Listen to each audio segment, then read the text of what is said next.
They say trust is the foundation of every family. But what happens when that very trust is poisoned? Literally. For 60 years, I believed I understood the people I loved most. My son's smile, his laughter at the dinner table, the way he called me Mom. It all felt unshakable. Until the day a single document fell into my hands, a life insurance policy, in my name, worth more than everything I had built, everything I had saved, signed not by me, but by him. And the very next evening, he poured me a cup of tea. Sweet, comforting, familiar. But for the first time in my life, I looked at that cup and wondered, was this love? Or was it my last sip? This isn't just a story about betrayal. It's about survival, about finding strength when the people you trust most become the sharpest blade at your back. So settle in, because what you're about to hear isn't just a family drama. It's a reckoning. And it all began with a cup of tea. But before I take you deeper into this story, tell me, where in the world are you watching from right now? And what time is it there? Drop it in the comments. I'd love to know. And don't forget, hit that subscribe button and join our family here at Revenge Unfolded. More stories, more healing, more truth, always. Made it special for your nerves, Mom. Daniel set the cup down like it was some kind of offering. His grin stretched thin, never touching his eyes. Those eyes belonged to Richard, his father. Same shade, same shape. But colder now. Empty in ways I never thought I'd see. I didn't drink. Not right away. Couldn't. Yesterday, buried between the power bill and a feed store catalog, I'd found it. A crisp envelope. Inside, a fresh life insurance policy. My name up top. Daniel's right at the bottom. Beneficiary. When he came in this morning, there hadn't been a hug. Barely a nod. Just shoved the screen door aside like he owned the place. "You really shouldn't be living out here alone," he muttered, his eyes darting over the porch I'd scrubbed clean, the ferns lined neat as soldiers. He looked less like a son coming home and more like a buyer scouting property. And now here he was, herbal tea, soft words, calling me Mom over and over like it was 990 again and Carter was still in office. Fool that I am. I said thank you, but I never lifted that cup to my lips. Instead, I reached for it with my stiff left hand. Arthritis knotted my fingers, but the right slipped under the table, brushing the velvet pouch I keep for heirloom seeds, tilted the cup just slightly, poured some in. That pouch was lined. Grace gave it to me years ago for keeping things that matter. She'll laugh when she sees what I saved this time. "You look good, Mom. I mean, for 78. Too smooth, too sweet, like pie filling when you dump in sugar to hide that the fruit's gone rotten. I leaned back, chair groaning with me, and let him have the full weight of my stare. "Well, I'm not dead yet." That laugh of his cracked out sharp, hollow.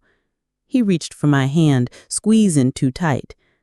"I just want to make things right, be around more."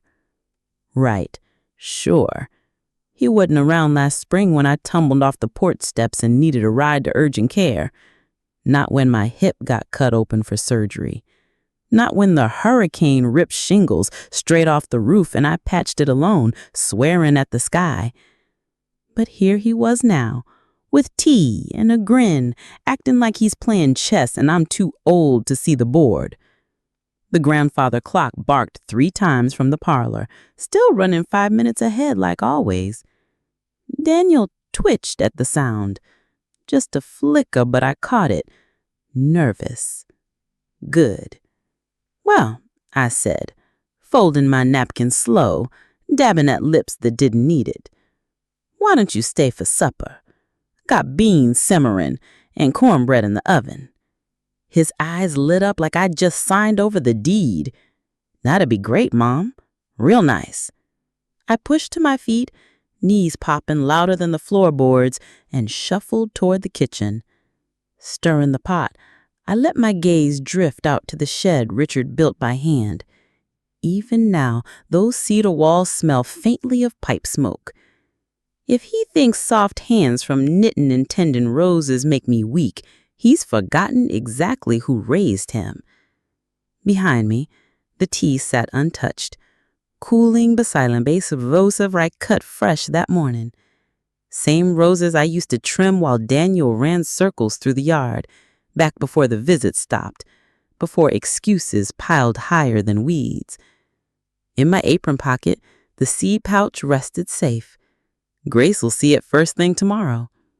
Tonight, though, I'll let him think he's winning. And sweet child, he should never have called me obsolete. Not in this house. Not in this garden. These roots of mine, they go deep. This morning, barefoot in the garden, I pressed my toes into the damp soil. Dew chilled the arches of my feet, but I liked it. Proof I'm still alive, still here, still watching. On the counter inside sat a jelly jar sealed tight. Inside, what I'd saved from Daniel's tea. I'd washed the glass clean, labeled it neat like any other preserve. April 2. Suspicious. Just that word. So Grace'll know. She'll understand. In the fog of dawn, memories came heavy. After Richard died, Daniel slipped away like a stone sinking. At the graveside, he held my arm so hard I thought the bruises might last. But days later, he was gone. No visits, not even a call after my hip surgery. Grace drove me back and forth. She was the only one. I told myself not to take it to heart, told myself grief makes men hard, quiet, but the silence stretched on and on until last week. Out of nowhere, the phone rang. "Just wanted to check on you, Mom, thinking I should come by." I should have known. People don't change overnight unless they're chasing something, and Daniel, he's never chased a thing unless it paid him back. As a boy, he used to sneak sugar cubes from the tin, grinning when he thought I wasn't looking. I let it slide. Who could blame a child for wanting a little sweetness in such a bitter world? But maybe that hunger was always more than sugar. Maybe he's always been reaching for what wasn't his. He could turn the charm like a flip in a switch. Grace used to laugh about it, said his voice could milk butter. But even back then, I saw it. That glimmer in his eyes. Like he was measuring, calculating, always weighing what he could take before anyone noticed. Still, I told myself this visit was good. Maybe a chance to start again. Maybe forgiveness. But second chances don't come poisoned. They don't come with insurance papers I never signed and tea spiked with God knows what. So I clipped roses, kept my eyes on the road. He didn't show this morning. Likely in town, making his calls, lining things up. What he doesn't know is, I slipped his phone from his jacket last night while he lingered by the garden, pretending to admire it. The lock screen was wide open. And what I found, well, let's just say this story isn't over. God bless his arrogance. When I slipped through his phone, I saw the recent calls stacked to a number labeled only DC. Out of curiosity, or maybe desperation, I searched it. Turns out it belonged to a man who specialized in financial consultation and asset repositioning for seniors. That's a fancy way of saying scam artist, plain and simple. I looked around my living room then. the hand-stitched curtains fluttering softly, the quilt draped across the rocking chair, James's pipe still resting silent on the mantel. This house, it isn't grand, but every nail, every beam holds pieces of me, a lifetime stitched into these walls. And my son, my only son, thinks he can cash me out like I'm nothing more than a savings bond waiting to mature. My thumb brushed over the faded label on an old tea jar from James's apothecary kit. He always said, every plant has a purpose, but some, well, some are poison dressed up pretty. Same goes for people. Tomorrow, I told myself, I'll take that jar to Laura. If anyone can uncover the truth, it's her. Steady hands, nurse's suspicion, and a heart that never trusted Evan's sugar-slick smile. He can keep grinning. He can keep calling me Ma like it means something. But, sweetheart, I'm planting something too, and when it blooms, it'll be nothing like what he expects. Laura didn't ask questions when I arrived at her doorstep, clutching the jar like it was blessed water. "Come in," she said, drying her hands on her apron. The moment I stepped into her kitchen, the scent of cloves and wood polish wrapped around me. Time hadn't touched her home. Lace curtains, alphabetized spice rack, the same old clock ticking steady, like a second heartbeat. I placed the jar into her hands, my own trembling slightly. "He brought me tea," I whispered. I didn't drink it. She lifted it against the light, tilting her head. "Looks harmless." "So does he," I muttered. Laura didn't smile. She pulled out her portable testing kit, an old battered tackle box that in her hands was sharper than most hospital labs. Years in nursing hadn't dulled her instincts. She never trusted Evan. She swabbed a sample, her movements efficient, deliberate. The only sound in the room was the faint hum of the fridge and the wind chimes outside brushing a metallic lullaby against the glass. "Why now?" she finally asked. "Why's he come back after all this time?" My eyes fixed on her pale blue teapot, the same one she used when James passed. Found a new life insurance policy. My name. His pockets. "Did you sign anything?" Not knowingly. Her jaw tightened. She turned back to her kit. A moment later, she spoke. "Sedatives. Low dose. Just enough to keep you drowsy, pliable, confused. If it builds up." My chest tightened like a vice. I thought I was ready to hear it, but truth is heavier than suspicion. "Could be prescription," she added. "Could be foreign, but this ain't chamomile, Doris." I stared down at my palms. Dirt still clung to the creases from this morning's gardening. James always called them honest hands. Laura reached across the table, pressing her warm fingers against mine. "You know what this is, don't you?" I nodded. My voice cracked. "It's a setup. He wants to wear me down. Make me look weak. He's waiting for the moment I sign away everything, or worse." The wind outside picked up, chimes rattling like warning bells.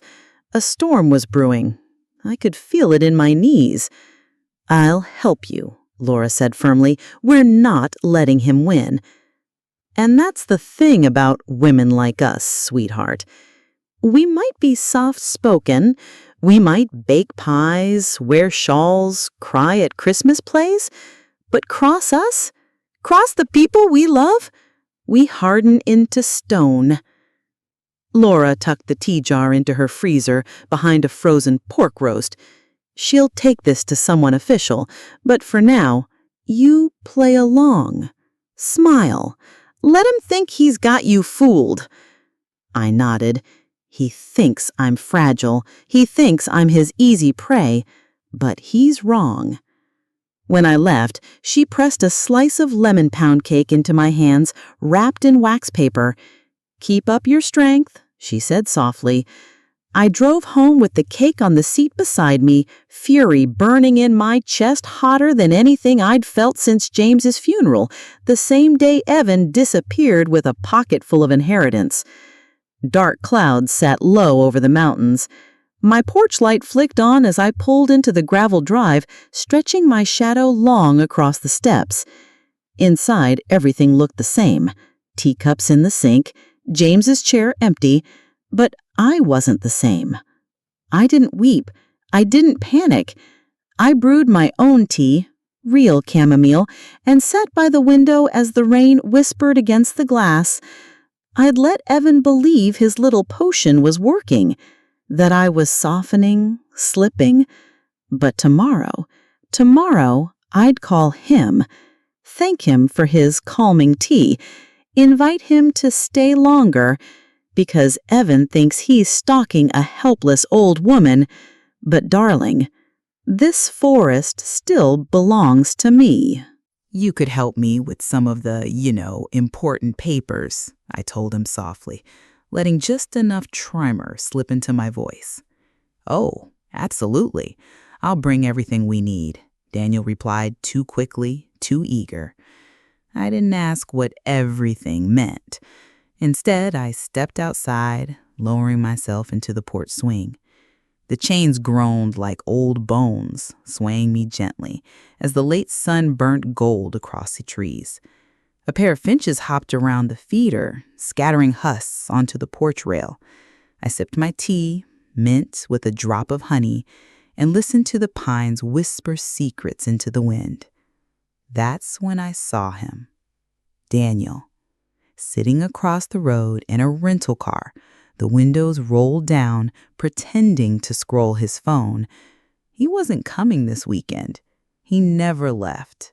He'd been here all along, watching, circling me like a buzzard measuring its distance to the carcass. But my stomach didn't drop. My hand didn't tremble. I just rocked slowly, steady as stone, letting him believe I hadn't noticed. Inside, I pulled out the old ledger where Richard once tracked every planting season. Rows of neat penciled notes about rainfall and soil. I turned to April and wrote something new. He isn't just after the money. He wants the story clean. A dutiful son helping his fragile mother. No resistance, no questions, no trail. But Daniel underestimated one thing. I've always paid attention. I remember the birthdays missed, the Christmas cards that came back unopened, the time he begged me to wire him money for car trouble when what he really bought was a weekend in Las Vegas. I took notes back then, and I'm taking notes again now. After supper, I climbed up to the attic, the air thick with dust and moth wings. My hands came away black as I dug through boxes of memory. Richard never trusted computers, said paper couldn't be hacked. Ledgers, receipts, names and numbers scribbled into seed catalogs, a lifetime of evidence waiting in stacks. And tucked behind a box of tangled holiday lights, I found it, a manila folder labeled D. Whitlow, Business. I sat cross-legged on the attic floor, my knees aching, flipping through his paper ghosts, overdrafts circled in red ink, credit cards maxed to their limit, debts climbing like ivy up a wall. Then I found the phone bill. Calls, recent ones, made from my own landline, the one no one uses anymore, dialed to a number with a 3005 area code. I jotted it onto the back of a seed envelope and made my way down the narrow stairs, each step creaking like it was urging me to turn back, but I didn't. Instead, I went straight to the phone and called Grace. I've got a number. Daniel's been using my phone line. Probably didn't think I'd check the logs. She didn't waste breath on questions. Just said, "Bring it to me in the morning. I'll dig." When I hung up, the kettle was hissing. I steadied my hand on Richard's old mug, chipped at the rim, still perfect. And for a moment, I remembered Daniel at 12, standing at the sink, making soap beards and calling himself Bubblebeard the Brave. I laughed so hard I cried. Now here I was, wiping away fingerprints, wondering if my own son was trying to erase me. I pulled the tea bag and stared into the murky reflection of my face. Weathered, not weak. Bark that had seen 100 winters. On a whim, I stepped into Daniel's old bedroom, now my sewing room. His laptop was still open on the desk, left behind during one of his so-called fresh air breaks. Password was the same as always. Whitlow, 1997, his first bankruptcy year. I opened his email. The same name showed up again and again. D. Kfax, the same one from the call logs. And the last message froze me in place. She's alone. No support system. The sedative worked. Soon she'll sign. I'll file the POA, push the will update. Her land's worth more than expected. $600,000, maybe more with timber rights. Get the papers ready. I pressed my mouth into a hard line, then clicked print. The hallway printer coughed and groaned that each damning page slid out warm and sharp. I clipped them together with the paper clip shaped like a flower, one of Grace's silly gifts years ago. She'd appreciate the poetry of it. Sliding the papers into a folder marked Tax Returns 2008, I felt something shift deep inside. Not rage, not grief. Clarity. Daniel wasn't lost. He hadn't wandered off the path. He walked away, and now he'd come back, not for forgiveness, but for what was mine. Well, let's see how he handles a mother who knows how to document. The next morning, Grace opened the door before I even knocked. One glance at my face, and she skipped the pleasantries. "You bring the goods?" she asked. I handed her the folder marked Tax Returns 2008. "Creative," she muttered, flipping it open. She spread the pages across her dining room table like puzzle pieces. Her glasses slid low on her nose as she read Daniel's emails, lips thinning line by line. "I'd arrested myself," she growled, "if I still had the badge." I smiled, just barely. We didn't sit right away. Neither of us wanted to. The room felt charged, like air just before a storm, too heavy, too restless to settle. Grace finally broke the silence and turned to me, her eyes sharper than I'd seen in years. "I know someone," she said at last. "Miles Tully, retired detective, but still does consulting for the county. Quiet, smart. Grew up over in Burnsville. He owes me a favor." I didn't ask what kind of favor. Grace had spent half her life pulling people in this town out of holes they dug themselves into. A favor owed to her could be anything. Life-saving, life-breaking. She didn't hesitate. She dialed his number right there, voice soft but steady. "It's happening again," she said into the phone, then quieter. "But this time, it's someone I love." Her words hung in the air. My chest tightened. She listened for a beat, nodding. Yes, she has documentation. Emails, call logs, recordings, and even a jar of suspicious tea. There was a pause. And then, just faintly, Grace smiled. "I knew that would get your attention." When she hung up, she looked straight at me. "He's coming tomorrow. Wants to keep it quiet. Nothing dramatic. Just you telling the truth." That part, at least, I could still manage. I stayed for tea. Real tea this time. Nothing strange floating at the bottom. We sat together in her sunroom. Jasmine scent drifting in through the screens. Sunlight spilling soft and golden across the floor. But my thoughts wandered back to Daniel's email. She's alone. No support system. No support system. Sweetheart, you forgot who raised you. I may live alone, but I have never been lonely. There's a difference. Grace wasn't my only anchor. I had the church women who'd show up with casseroles or pitchforks if I called. Folks at the feed store who'd known me since I bought my first hen. People who remembered the woman I was before all this.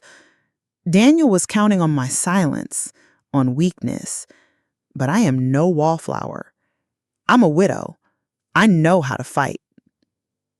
That night, back home, I reached into the pocket of my cardigan and pulled out the small recorder. I hadn't even meant to catch anything worthwhile. It was habit now, second nature. But when Daniel had called earlier, I had pressed record. I hit play.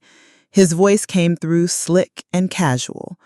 Looking forward to this weekend, I'll bring the documents from KFAX. I replayed it 3 times, each word sharp and undeniable. Then I tucked the recorder deep inside Richard's old shaving kit, right next to the straight razor he hadn't touched in years. One blade beside another. It felt right. Before bed, I opened my journal and wrote one last line. He thinks I've grown soft. He doesn't see the flint beneath the moss. That's fine. I want his eyes turned elsewhere when I strike the match. When I closed the book, I whispered into the dark. Let him come.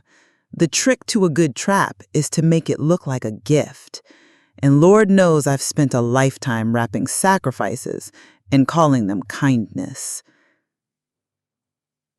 So when Daniel rolled up that Friday afternoon in his rental car, crocodile smile plastered on his face and a suitcase half zipped, I was waiting on the porch.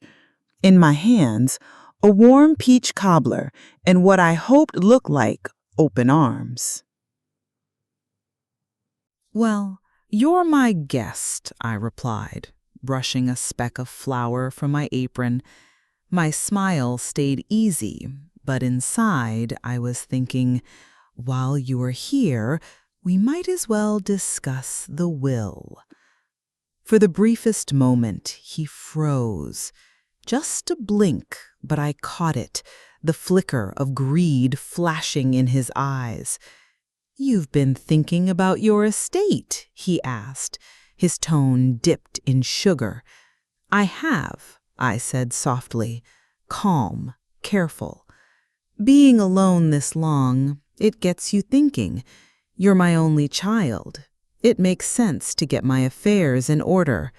I could almost hear his thoughts, spinning like flies over a ripe melon. Of course, Ma, he said smoothly. That's the smart thing to do. Over supper, I leaned into the role. I talked about how the stairs seemed steeper lately, how the garden had grown too much for me to handle. I even let my hand tremble when I reached for the salt. You ever think about selling the place? Daniel asked lightly, sipping his wine as though it were nothing. My eyes drifted to the forest's edge, where Richard and I used to walk on Sunday evenings. The trees there caught the last of the sunlight like stained glass. I have, I whispered, like the words were a secret I hated to admit. Daniel perked up instantly. Really? Anyone serious? One man from Atlanta mentioned timber rights, I murmured. I shook my head, but I wouldn't know where to begin. I can help with that, Daniel said quickly, too quickly. I've got a friend in real estate law. We could get the process started this weekend. I let the silence stretch, let him think he was winning. Then, softly, wouldn't hurt to learn. Maybe this house has served its time. He raised his glass in a toast. To new beginnings. I raised mine too. To clarity. Later, when he stepped out to make a call, no doubt to that snake from KFAX, I accidentally left a folder marked Will and House Deed on the coffee table. Inside, nothing but church newsletters and an old pie recipe clipped from Southern Living in 1992. I watched from the kitchen as he peeked inside. A flicker of confusion crossed his face. Then that slick little smirk returned. That's when I knew the trap was holding. I set up the guest room with fresh towels and laid out one of Richard's old flannel robes, the kind he used to wear when winter set in, a quiet reminder of the man who once filled this house with steadiness. Before turning in, I checked the recorder hidden in the hallway photo frame. Still blinking red, still working, right beneath the photograph of Daniel at 16, smiling between Richard and me on the 4th of July, back when he belonged here. As I lay in bed, I thought of Richard's words. A gardener's job isn't just to grow, it's to prune. You leave dead branches too long, they'll rot the whole root. That night, I slept soundly. The trap was set. My boy was already caught. He just didn't know it yet. I knew Daniel would try something. I just didn't expect him to move so fast. Saturday night came after one of those syrup-thick days. Fake smiles, rehearsed politeness, and endless, "Ma, let me do that." I served him my pot roast, poured myself a small glass of wine. Real wine, real food, the illusion of real trust. Except, of course, none of it was. Halfway through dessert, I let my spoon clatter just slightly against the plate, swaying as though I couldn't steady myself. I blurred the edges of my words, one syllable sliding into the next. "Oh, I must be more tired than I thought," I murmured, pressing my hand to my forehead like some frail widow out of a Tennessee Williams play. Daniel sprang from his chair so fast you'd think I'd clutched my chest. "You okay, Ma?" he asked, his tone dripping with staged concern. Maybe just to lie down." He guided me toward the couch far too eagerly, tucked a blanket around me, and patted my arm like I was already halfway to heaven. "You just rest. Don't worry about a thing." "I think maybe you should call someone," I whispered, soft enough to seem uncertain. No, you just need rest," he replied quickly. Too quickly. Calling people just makes things worse. And there it was. The silence, the delay, the refusal to bring help. I closed my eyes, listening to his footsteps fade toward the hallway. He thought he had me right where he wanted. What he didn't know, couldn't possibly know, was that Grace was already in the driveway. I'd told her to wait for my signal, porch light off by 8:30, whether I was fine or suddenly sick. At 8:37, the knock came, hard and purposeful. "Doris?" she called, her voice lilting sweet and casual. "You didn't answer my text about Sunday service, just figured I'd drop by." Daniel opened the door with a face that looked like it had swallowed fire. "Oh, hi, Miss Brace," he said, stretching his mouth into a practiced grin. "She's resting." "Not feeling well?" Grace stepped inside without pause, her presence like a summer storm. "Doris never skips church prep. I'll just peek in. It won't take a second." She breezed past him, straight into the living room where I lay sleeping, one eye slightly open. She patted my hand, the same way she had when I was recovering from anesthesia last spring. "Hey there," she whispered. "You want him gone?" I blinked once. That was our code. Grace straightened, turned to Daniel, her voice smooth but edged with steel. "You know, Daniel, I think she might need to be checked out. Sudden fatigue at her age, it's better to be safe." "She just needs rest," he repeated, sharper this time. "Calling people just makes things worse." And there it was. The silence, the delay, the refusal to bring help. I closed my eyes, listening to his footsteps fade toward the hallway. He thought he had me right where he wanted. What he didn't know, couldn't possibly know was that Grace was already in the driveway. I'd told her to wait for my signal, porch light off by 8:30, whether I was fine or suddenly sick. At 8:37, the knock came, hard and purposeful. "Doris?" she called, her voice lilting sweet and casual. "You didn't answer my text about Sunday service. Just figured I'd drop by." Daniel opened the door with a face that looked like it had swallowed fire. "Oh, hi, Miss Grace," he said, stretching his mouth into a practiced grin. "She's resting." "Not feeling well?" Grace stepped inside without pause, her presence like a summer storm. "Doris never skips church prep. I'll just peek in. It won't take a second." She breezed past him, straight into the living room where I lay sleeping, one eye slightly open. She patted my hand, the same way she had when I was recovering from anesthesia last spring. "Hey there," she whispered. "You want him gone?" I blinked once. That was our code. Grace straightened, turned to Daniel, her voice smooth but edged with steel. "You know, Daniel, I think she might need to be checked out. Sudden fatigue at her age, it's better to be safe." "She just needs rest," he repeated, sharper this time. "Calling people just makes things worse." And there it was. The silence, the delay, the refusal to bring help. I shifted slightly, pulling the blanket aside. "Grace, could you help me to the kitchen? I think I need some water." "Of course, hun," she said, helping me rise with steady arms. Daniel didn't stop her. He just stood frozen, caught in a moment where the script had flipped and he didn't know his next line.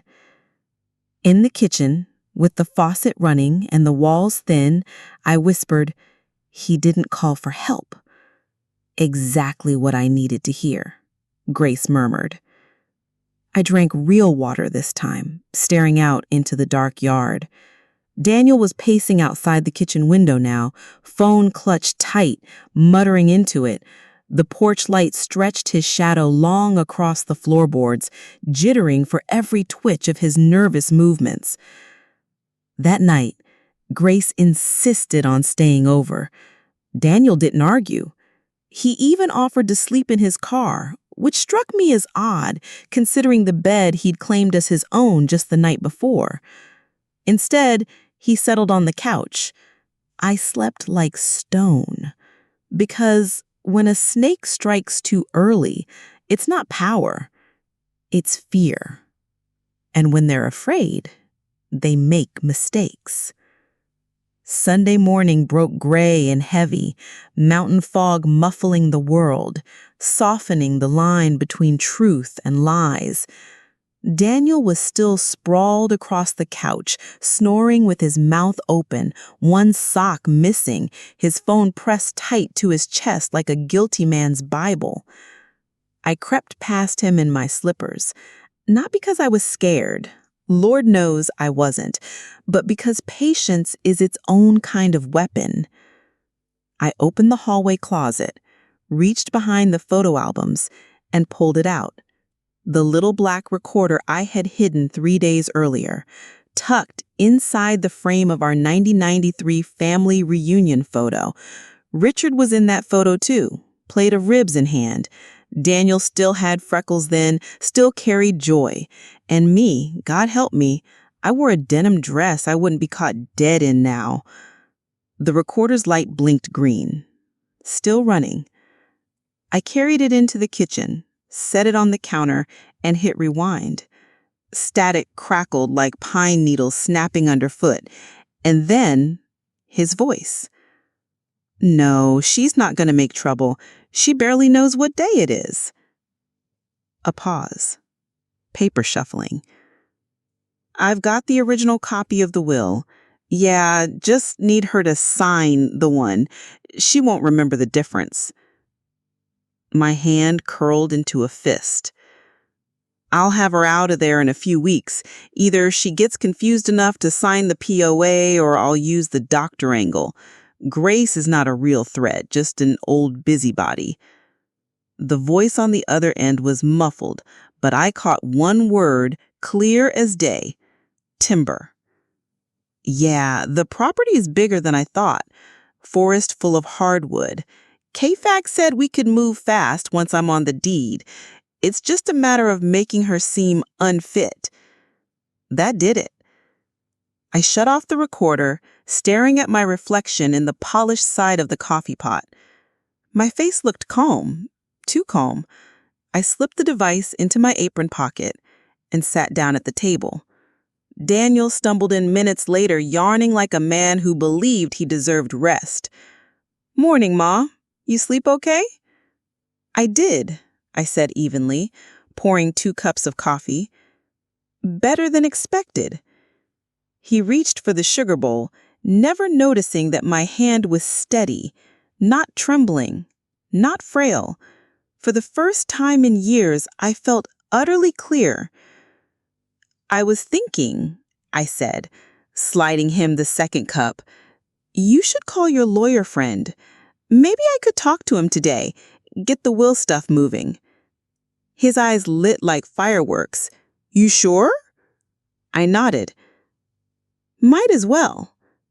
He pulled out his phone instantly, fingers flying.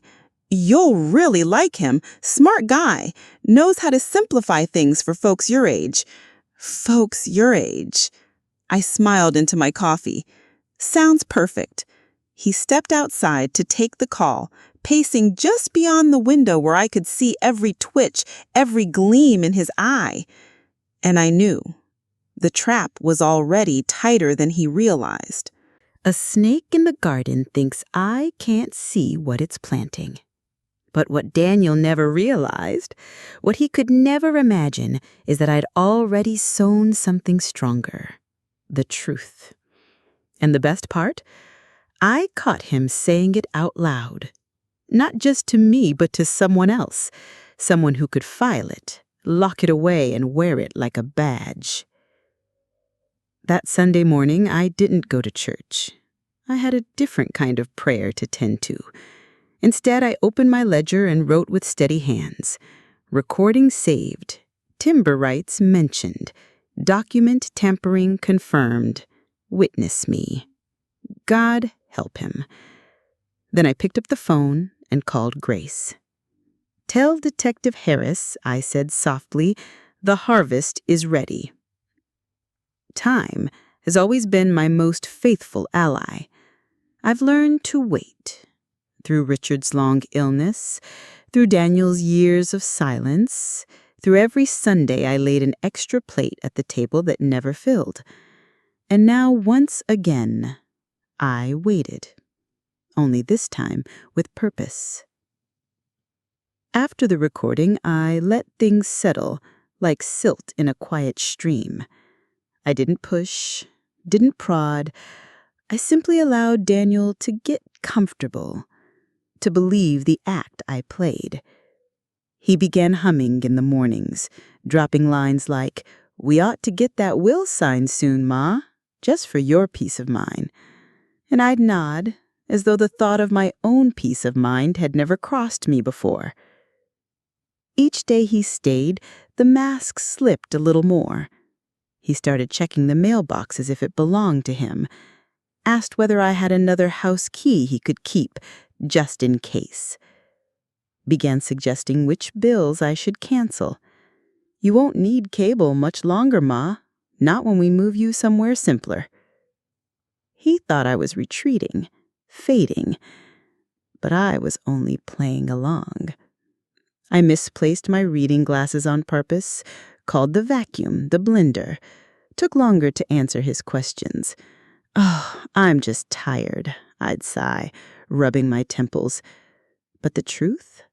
I was watching, listening, writing it all down. 2 full pages in my ledger filled this week. Times, dates, exact words. Like when he muttered to himself while rifling through my kitchen drawer, "This place is a gold mine." Or when I overheard him on speakerphone with K-Fax again, just outside near the rose trellis.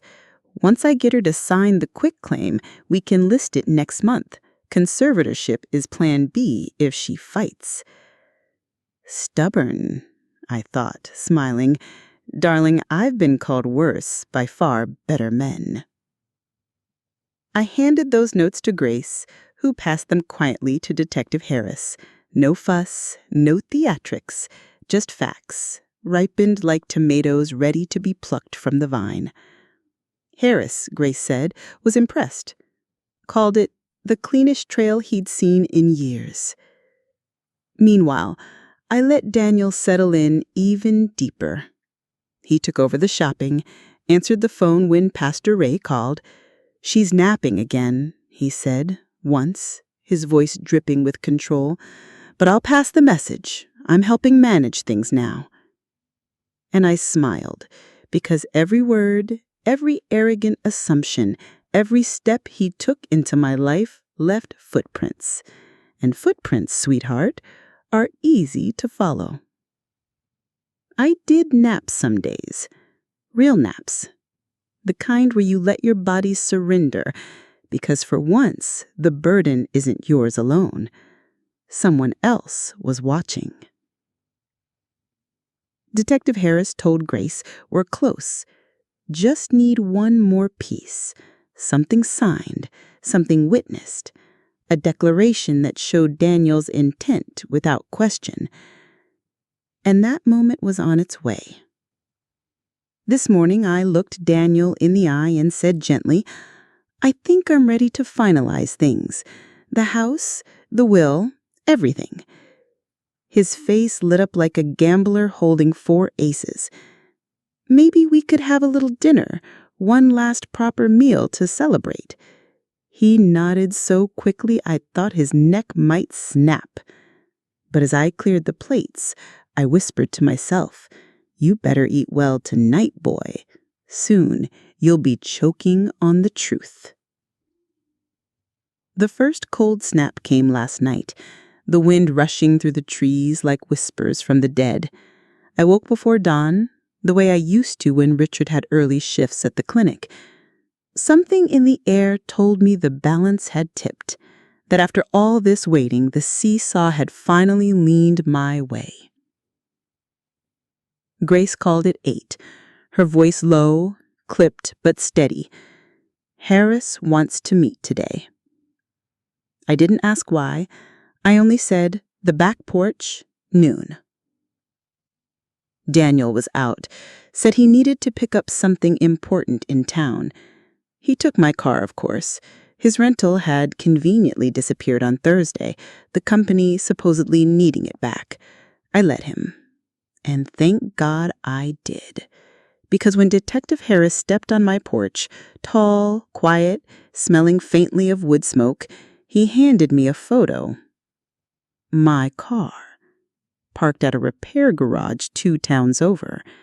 Inside, the brake line, cleanly cut, not snapped, not rusted, sliced. Harris's face gave nothing away. He told the mechanic he'd noticed a leak, asked for a quote, never picked it up. The breath left my lungs, not with fear, but with clarity. "Was he waiting for me to get behind the wheel?" I asked, my voice even. "Hard to say," he replied, "but if you'd driven those hills." He didn't need to finish. I folded my hands, nodded. "Then it's time." He handed me a flash drive with the latest evidence, the recordings, the emails, the surveillance photos. "You've done most of the legwork," he said. "All we need now is the final play, something he can't talk his way out of." I smiled. He'll get it tonight. No goodbye. None was needed. After he left, I sat on the porch swing, letting the weight of it sink in.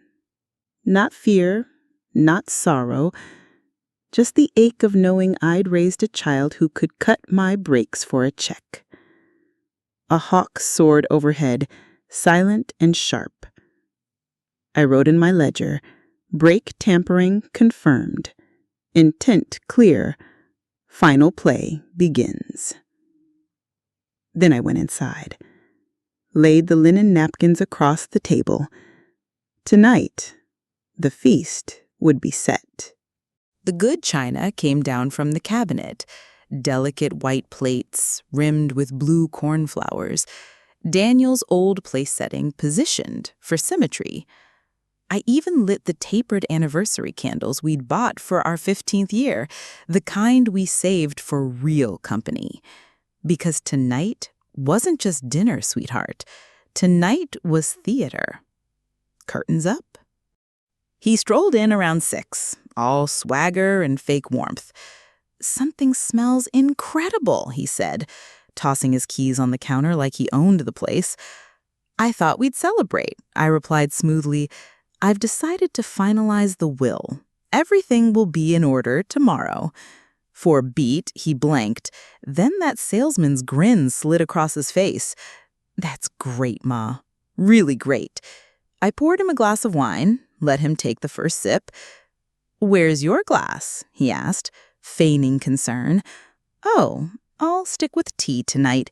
You know, it settles my stomach." He lifted his wine again, voice silky. "To family." I tapped my teacup against his glass. "To closure." And as the candlelight flickered across Daniel's face, I knew the balance had shifted. He still believed he held the leash, still thought he was steering the game. But tomorrow, when the badge knocked at his door, the illusion would end. That morning, I polished the silver with hands that didn't shake, pressed the linen napkins until they lay like folded promises. The roast sat seasoned on the counter. The cornbread, Richard's favorite recipe, just enough sugar to taste like home, warmed in the oven.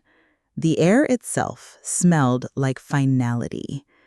Daniel shuffled in around 10, still wearing his robe, rubbing his eyes as if the world was his to wake into. "Forgot how nice it is to sleep here," he said, pouring himself coffee. "So quiet out in the woods." "Peaceful," I replied softly into my teacup. "Yes, peaceful." He didn't notice I hadn't sipped. Over lunch, I mentioned I'd invited a few folks for dinner. "Oh," his jaw tightened. He tried to hide it, but I saw. "Just Grace and my attorney," I said lightly. "Might as well get the paperwork moving." "You already called Harmon?" he asked, voice tightening further. "Of course. Richard has been handling everything since your father passed. He's practically family." That word family hung heavy in the air, twisting like a knife. By 5, the table was perfect. 3 glasses at each place, just as Mama had taught me. Wild goldenrod in the center, the kind Richard used to tuck behind my ear when the days got too heavy. Grace arrived first in her plum cardigan, the one she swore made her look respectable but suspicious. I winked. She carried a cobbler in one hand and a purse that could easily hide a recorder, a revolver, or both. Richard followed, steady as always, crisp collar, calm voice, every inch the anchor who'd steadied me since 982. Daniel greeted them both with a grin slick as oil. "So glad Ma is finally taking charge of her future." "Indeed," Richard replied, his glance at me weighted with truth. We ate, we laughed. I even let Daniel carve the roast, playing the role of man of the house. But dessert was when the curtain rose. "I'd like to make an announcement," I said, setting down my fork. Daniel straightened. Grace folded her napkin. Richard unsheathed his pen. "I've decided not to leave the house to my son." The silence was sharp enough to cut. Daniel blinked. "What?" I looked at him, really looked at him, and saw not a son, but a hollow man, a creature so hollowed out by greed he couldn't even fake pain anymore. "I'm transferring it to the Appalachian Conservation Trust, effective immediately, In Richard's name. Your what? His voice cracked like glass. It's what your father would have wanted. To preserve the land, the trees, this home for good. But Ma, no more Ma. Not tonight. Grace's eyes shimmered but stayed strong. Richard slid out the second stack of documents, the ones Daniel hadn't expected. My signature was already there, notarized that morning. Irrevocable. This can't be legal, he spat. It's not just legal, Richard said firmly. It's airtight. He shoved back his chair, wine spilling like blood across the linen. That's when I handed him the envelope. Plain, white, damning. He tore it open, pulled out the flash drive. What's this? Just something for you to think about, I said, calmly. A few of your conversations. A few promises you made to key facts. Some talk of break lines. His face drained to ash. You think you can trap me? He hissed. I didn't trap you, I whispered. You walked in yourself. I rose then, moving past the photos on the hallway wall, past the hat Richard once wore, still hanging on the rack, past the door Daniel believed would one day be his.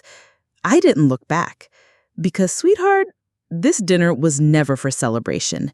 It was consecration, not just reclaiming my life, reclaiming my legacy. And it all came down to 2 bone china teacups, identical in every way. One filled with real chamomile, peace itself. The other with something far stronger. Daniel's eyes narrowed as he stared at his cup. So, this is it?